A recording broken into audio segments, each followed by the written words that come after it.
शराबबंदी वाले बिहार में अवैध शराब का धंधा काफी जोर शोर से फल फूल रहा है।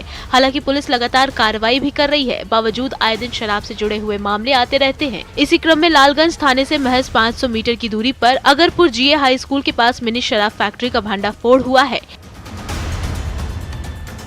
मौके से काफी मात्रा में तैयार शराब और उपकरण को एंटी लीकर टास्क फोर्स ने बरामद किया है। साथ ही 2 लोगों को पुलिस ने शराब बनाते रंगे हाथ धर दबोचा है। वहीं भारी मात्रा में अर्धनिर्मित शराब के साथ खाली बोतलें भी बरामद की गई हैं। बताया गया कि एक घर में शराब का निर्माण किया जा रहा था। सूचना मिलते ही लालगंज पुलिस के सहयोग से छापेमारी की गई। हालांकि कुछ लोग पुलिस की टीम को चकमा देकर भागने में कामयाब रहे, मगर 2 लोगों को जो शराब निर्माण में लगे थे उन्हें दबोच लिया गया। छापेमारी की खबर फैलते ही माफिया में हड़कंप मच गया। इस घटना ने ये साफ कर दिया है कि शराब धंधेबाजों में पुलिस प्रशासन का कोई खौफ नहीं रह गया है। कटिहार में फिर से बाढ़ की आहट से लोगों में दहशत है। अगस्त के महीने में मची तबाही अभी लोग भूले ही नहीं थे। फिर से एक बार बाढ़ की समस्या आ खड़ी हुई है। जिले में गंगा, कोसी और बरंडी नदी से जुड़े निचले इलाके में कोहराम मचा हुआ है। अचानक दूसरी बार गंगा में जलस्तर वृद्धि होने के साथ साथ तेज कटाव से नदी तट पर खेती करने वाले किसान और निचले इलाके में रहने वाले लोग काफी परेशान हैं। कुर्सेला, बरारी, मनिहारी और अहमदाबाद प्रखंड के कई निचले इलाके में बाढ़ जैसी हालात है। इस इलाके में लोग गंगा तट पर कलाई फसल लगाते हैं। ऐसे में बाढ़ की स्थिति से किसान भी काफी परेशान नजर आ रहे हैं। देखा जा सकता है कि लोगों के घरों में पानी घुस गया है। नदी के पास वाले इलाके में तेजी से कटाव हो रहा है। वहीं कई लोग तो खुद अपने आशियाने को उजाड़ते नजर आ रहे हैं ताकि वे कहीं और जाकर अपना घर बना सके। प्रशासन का कहना है कि 2 से 3 दिन के अंदर जलस्तर सामान्य हो जाएगा। वहीं लोग प्रशासन से सहायता की गुहार लगा रहे हैं। मुंगेर उत्तर वाहिनी गंगा के बीच जाफरनगर दियारा पंचायत में बना सीता चरण मंदिर बाढ़ के पानी से पूरी तरह डूब गया है। आज पूरा मंदिर और मां का गर्भगृह गंगा के पानी में समाया हुआ है, जिसके कारण श्रद्धालु यहां नहीं आ पाएंगे। दरअसल ऐसा माना जाता है कि उत्तर भारत में छठ महाव्रत की शुरुआत मुंगेर से हुई थी। बबुआ घाट से 3 किलोमीटर गंगा के बीच में पर्वत पर ऋषि मुदगल के आश्रम में मां सीता ने छठ पूजन किया था। जहां मां सीता ने छठ किया था, उस स्थान को अभी सीता चरण मंदिर के नाम से जाना जाता है। हिंदू मान्यताओं के मुताबिक वनवास पूरा करने के बाद जब प्रभु राम अयोध्या वापस लौटे तो उन्होंने राम राज्य के लिए राजसूर्य यज्ञ करने का निर्णय लिया। यज्ञ शुरू करने से पहले उन्हें वाल्मीकि ऋषि ने कहा कि मुदगल ऋषि के आए बिना यह राजसूर्य यज्ञ सफल नहीं हो सकता। इसके बाद ही श्री राम सीता माता सहित मुदगल ऋषि के आश्रम पहुँचे, जहाँ मुदगल ऋषि ने ही माता सीता को ये सलाह दी थी कि वे छठ व्रत पूरा करें। लोहरदगा लातेहार जिला सीमा के बरवाटोली के जंगल में एक बार फिर लगभग 2 दर्जन जंगली हाथियों के आ धमकने से पूरे इलाके के लोग दहशत में हैं। अपनी जान दांव पर लगाकर हाथियों को रात के अंधेरे में ग्रामीण खदेड़ रहे हैं। हालांकि वन विभाग ने ग्रामीणों से अपील की है कि हाथियों को गाय बैल की तरह न समझे। दरअसल गजराजों के सामने ग्रामीण ही नहीं, वन विभाग भी बेबस नजर आ रहा है। वन विभाग ने क्षेत्र में किसी प्रकार की गश्त या फिर हाथियों को सेफ जोन में भेजने का अब तक कोई खास पहल नहीं की है। बताया जा रहा है कि हर साल ठंड का मौसम शुरू होने से पहले इस क्षेत्र में हाथियों का झुंड आकर खेती में खड़ी फसलों को खाकर और रौंद कर बर्बाद कर देता है। साथ साथ गांव में प्रवेश कर कई लोगों का घर भी ध्वस्त करते रहे हैं। इस क्षेत्र में लगभग 28 हाथियों का झुंड कुडू प्रखंड के कालीपुर, राजरोम, हेंजुला सहित आसपास के इलाकों में घुस गया है, जिसे वन विभाग और ग्रामीणों द्वारा खदेड़ने का प्रयास किया जा रहा है। क्षेत्र में हाथियों के झुंड घुसने से ग्रामीणों में दहशत का माहौल है और लोग किसी तरह हाथियों के झुंड को भगाने में लगे हुए हैं।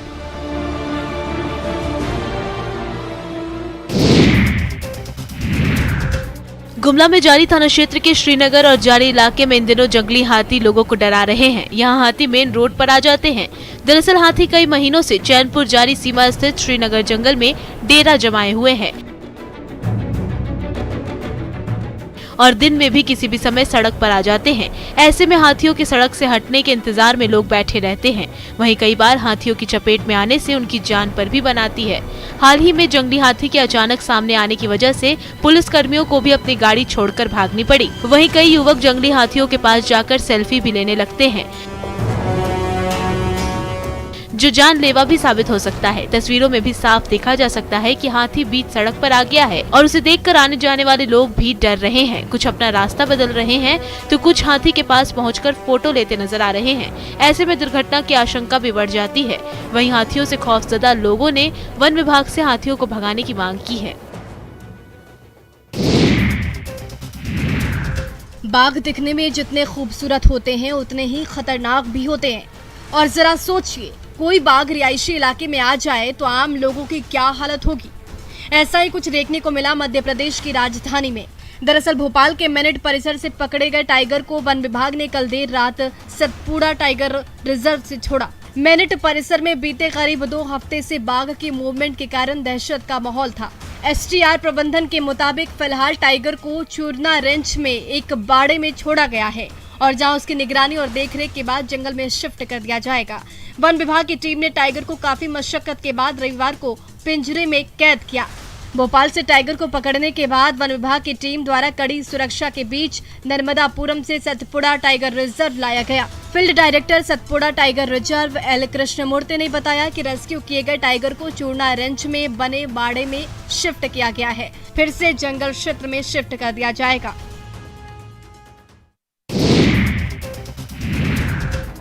बाघों को देखने के लिए पर्यटक बेताब रहते हैं, पर बाघ का दीदार भी बड़ा ही मुश्किल होता है। अब जरा अटखेलिया करते इन बाघों को ही देख लीजिए, जो बड़े आराम से जंगल में सुस्ता रहे हैं।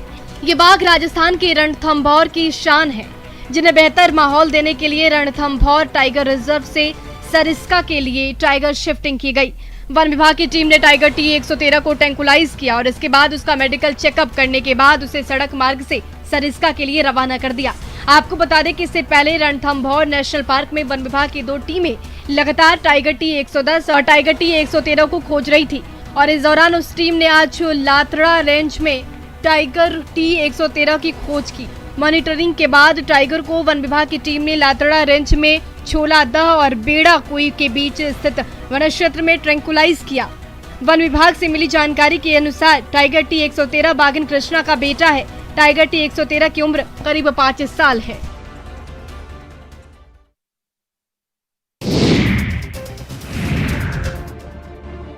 बिहार में अवैध हथियारों का प्रदर्शन अब फैशन और स्टेटस सिंबल बन गया है। आए दिन शादी पार्टी जैसे आयोजनों में हथियारों का प्रदर्शन और फायरिंग की घटना सामने आती रहती है। कई मामूली से लड़ाई झगड़े में हथियार चला दिए जाते हैं। नालंदा से भी अवैध हथियार के साथ एक युवक का वीडियो सोशल मीडिया पर तेजी से वायरल हो रहा है, जिसमें युवक हथियार की सफाई करते नजर आ रहा है। तस्वीरों में देखा जा सकता है कि कैसे युवक खाट पर बैठा हुआ है और बड़े ही आराम से हथियारों की सफाई कर रहा, अपनी वीडियो भी बनवा रहा है। बाद में युवक घर में बैठकर ट्रिगर दबा बिना कारतूस के ही गन चलाता हुआ नजर आया। हालांकि ये वीडियो सोशल मीडिया पर वायरल हो रहा, लेकिन ये वीडियो कब का है इसका पता नहीं चल सका है। इधर मामले में पुलिस का कहना है कि ये वीडियो की जांच की जा रही है। बताया जा रहा है कि जिस घर में ये वीडियो बनाया गया है ये आरोपी के दोस्त का घर है। जब दोनों दोस्त के बीच विवाद हुआ तो उसने ये वीडियो सोशल मीडिया पर वायरल कर दिया। तस्वीरों में दिख रहे शख्स पर पहले ही 2 मामले दर्ज है, जिसकी गिरफ्तारी के लिए छापेमारी लगातार जारी है। आरोपी अब भी फरार है।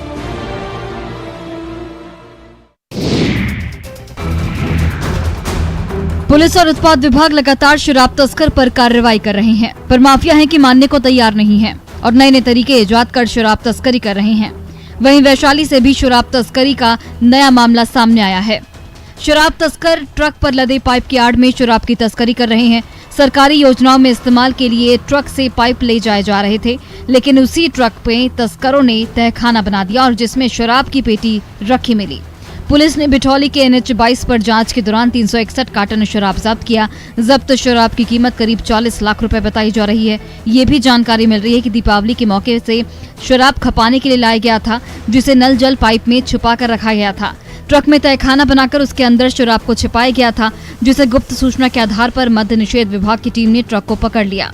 उत्पाद विभाग की टीम ने जब्त शराब और ट्रक को भगवानपुर पुलिस के हवाले कर दिया है। फिलहाल पुलिस ने ट्रक ड्राइवर को गिरफ्तार कर लिया है और पूछताछ जारी है।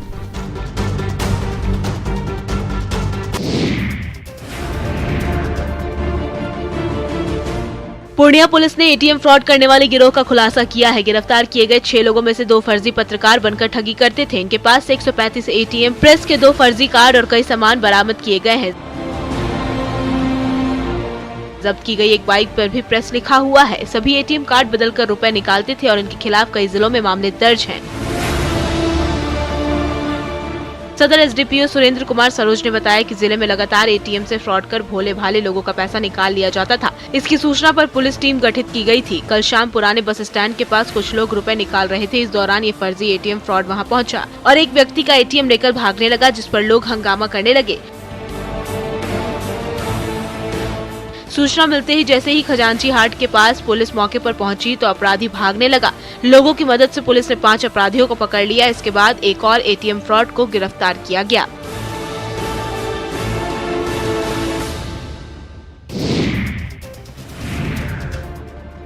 धनबाद के बहियारडी की बंद खान से शातिर तस्कर दिन रात काले हीरे की तस्करी कर रहे हैं। शातिर तस्करों ने कोयला निकालने के लिए खान के अंदर 2 किलोमीटर लंबी सुरंग खोद डाली है, जहां गरीब मजदूर अपनी जान की बाजी लगाकर कोयले का खनन कर रहे हैं, जबकि सोनाडी पुलिस से लेकर बीसीसीएल ने चुप्पी साध रखी है। उग्र ग्रामीणों ने अवैध कोयला खनन का विरोध किया तो कोयला तस्करों ने उन्हें धमकी दे डाली। ग्रामीण इन तस्करों के विरोध में अब खुलकर सामने भी आ रहे हैं। ग्रामीणों का कहना है कि जब उन्होंने इसका विरोध किया तो उन्हें गोली मारने की धमकी दी गई। वहीं प्रशासन भी काले हीरे की तस्करी पर चुप्पी साधे बैठा है। माइंस के अंदर हजारों बोरियों में अवैध कोयला रखा हुआ पाया गया। सीआईएसएफ टीम ने हजारों बोरियों में भरे कोयले को बरामद किया, लेकिन जब पुलिस बीसीसीएल अधिकारी का सहयोग नहीं मिला तो आनन फानन में पेलोडर से कुछ कोयले को जब्त कर नष्ट कर दिया गया।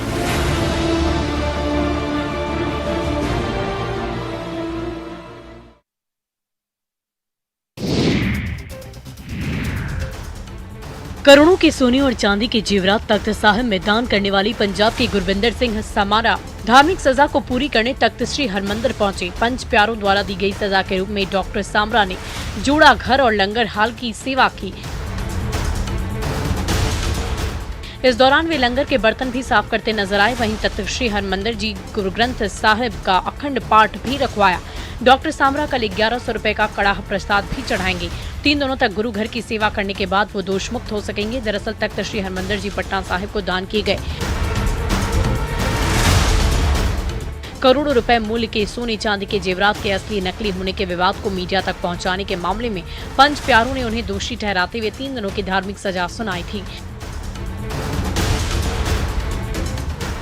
धार्मिक सजा पूरी करने तख्त श्री हरमंदिर जी पटना साहिब पहुंचे डॉक्टर सामरा ने इस दौरान मीडिया से बातचीत करने से सीधे तौर पर इनकार कर दिया और गुरुद्वारे में सेवा देने लगे।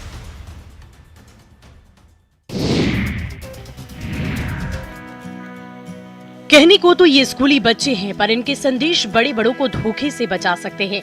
सिमडेगा को साइबर क्राइम से मुक्त रखने के लिए पुलिस लगातार अभियान चला रही है। अभियान में स्कूली बच्चों को जागरूक करने का काम किया जा रहा, ताकि बच्चे अपने घर के लोगों को बता सके कि कैसे ठगों से बचना है। साइबर क्राइम के खिलाफ जागरूकता अभियान के तहत छात्र छात्राओं के बीच कई प्रतियोगिता आयोजित कर जागरूकता फैलाई जा रही। साथ ही नुक्कड़ नाटक के माध्यम से भी लोगों को जागरूक करने का काम किया जा रहा। एसपी ने लोगों को बताया कि क्या करें और क्या ना करें।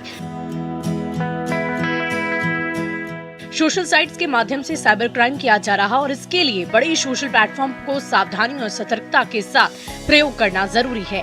पुलिस अधीक्षक ने कहा कि आज जिस तरीके से अपराधियों के द्वारा साइबर अपराध को अपराध का एक सशक्त माध्यम बनाकर प्रयोग किया जा रहा है, उससे बचने के लिए युवाओं को स्वयं जागरूक होकर दूसरों को भी जागरूक करना होगा। इस मौके पर एसपी ने सोशल प्लेटफॉर्म का इस्तेमाल सावधानी से करने की अपील की है।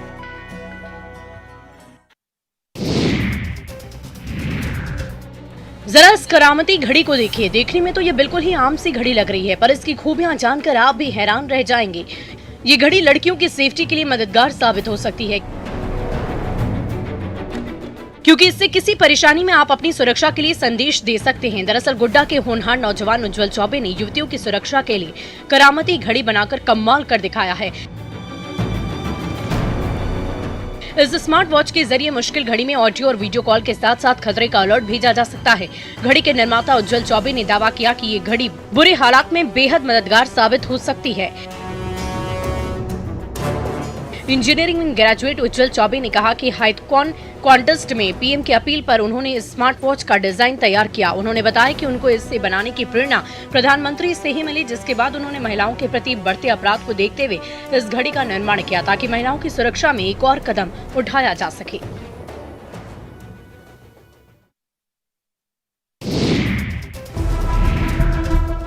मुंगेर में गंगा का जल स्तर तेजी से बढ़ रहा है, जिसके कारण एक बार फिर से बाढ़ की स्थिति विकराल होती जा रही है। पिछले 12 घंटे में गंगा का जल स्तर 26 सेंटीमीटर बढ़ चुका है। जल स्तर प्रति घंटा 1 सेंटीमीटर की रफ्तार से बढ़ रहा है। जल स्तर और बढ़ने की संभावना केंद्रीय जल आयोग द्वारा जताई गई है। लगातार बढ़ रहे जल स्तर के कारण गंगा का पानी दियारा में फैलने लगा है। गंगा पार सीताचरण, जाफरनगर और कुतलुपुर के कई गांव टापू में तब्दील हो चुके हैं। सीताचरण गांव बाढ़ के पानी में डूब चुका है, जबकि जाफरनगर और कुतलुपुर पूरी तरह टापू में तब्दील हो चुका है। इन तीनों गाँव के लोग ऊंचे स्थानों पर पलायन के लिए प्राइवेट नाव के सहारे सोझी घाट और बबुआ घाट पहुँचे हैं। साथ ही ग्रामीणों ने बताया कि दियारा क्षेत्र के हजारों एकड़ उपजाऊ भूमि में लगे सब्जी की खेती, जिसमें परवल, करेला, अलुआ, उर्दी लगे हुए थे, सब गंगा के पानी में डूब गए हैं, जिससे किसानों को काफी आर्थिक नुकसान का सामना करना पड़ रहा है। किसानों ने बताया कि इस मौसम में गंगा कभी नहीं बढ़ती थी, पर अभी जो स्थिति है उससे दियारा वासी काफी खौफ में है और सरकार से मदद की गुहार भी लगा रहे हैं।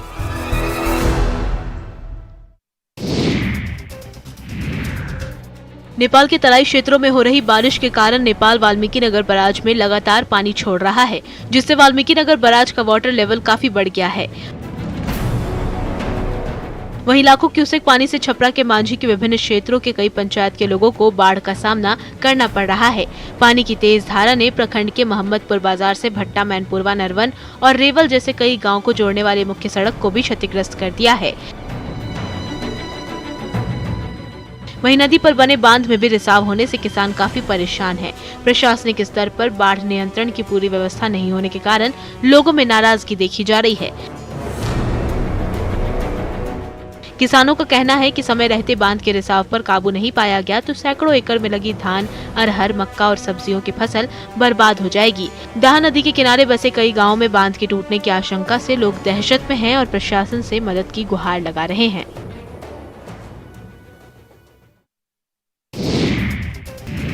लोक आस्था के महापर्व छठ को लेकर तैयारियां जोरों शोरों से शुरू हो गई हैं। नगर के सबसे प्रमुख छठ घाट मिर्जापुर में साफ सफाई का काम शुरू कर दिया गया है। नवादा के लाइन पार मिर्जापुर सूर्य मंदिर छठ घाट पर युद्ध स्तर पर घाट को साफ किया जा रहा है। नगर परिषद की निगरानी में पहले दिन जेसीबी से गंदगी हटाने का काम शुरू किया गया। खूरी नदी के किनारे उग आए झाड़ियों को काटकर हटाया जा रहा है। जगह का समतलीकरण किया जा रहा है ताकि श्रद्धालुओं को किसी प्रकार की परेशानी न हो। आगे चलकर नगर परिषद के सफाई कर्मियों को भी घाट को दुरुस्त करने में लगाया जाएगा। सूर्यधाम मंदिर में बड़े पैमाने पर छठ का आयोजन किया जाता है। कोरोना काल के बाद इस साल अधिक भीड़ उमड़ने की आशंका जताई जा रही है। उसको लेकर कई नए वैकल्पिक मार्ग का निर्माण किया जा रहा है, जिससे भीड़ एक स्थान पर नहीं लगेगी। नए पथ का निर्माण इन दिनों जोरों शोरों से जारी है और यह सारा कार्य समाज सेवियों की मदद से किया जा रहा है। साथ ही घाटों की सफाई भी की जा रही है।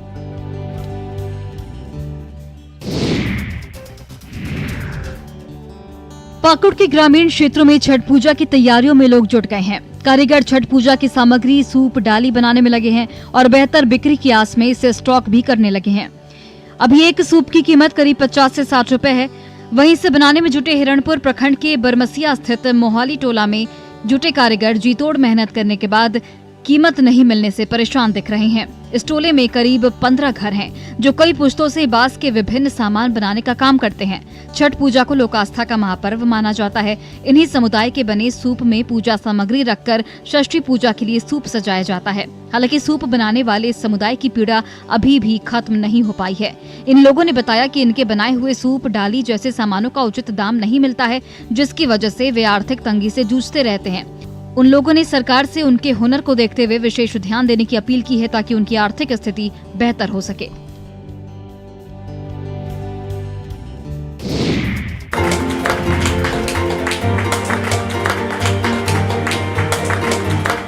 कहते हैं कि मेहनत इतनी खामोशी से करो कि सफलता शोर मचा दे।